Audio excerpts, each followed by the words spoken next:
Welcome to Samba Samba. Enjoy the video. You start by preparing the environment. Open Roblox Studio, enable Explorer and Properties, and place a module script in Server Script Service.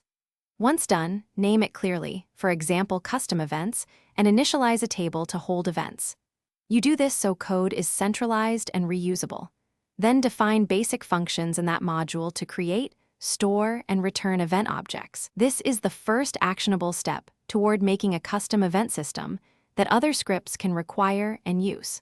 Now implement the actual event logic inside the module. Create a function that generates an event, either using a bindable event or a custom table with handlers. Make sure you add connect, fire, and disconnect methods so other scripts can subscribe and unsubscribe reliably. Store active connections in a table to manage cleanup. Once these methods are defined, require the module from your server scripts and call the creation function to get an event instance. Then connect handlers to respond to fired events. Finish by using the API, call event fire, where needed, and ensure handlers accept the expected arguments. Make sure to disconnect handlers when no longer required and nil out references to prevent memory leaks.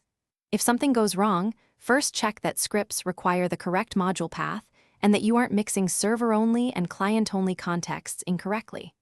Also verify names and typos in event creation and connect calls once fixed. Test by firing events and observing handler responses to confirm the system works. Thanks for watching. Consider subscribing if we helped you.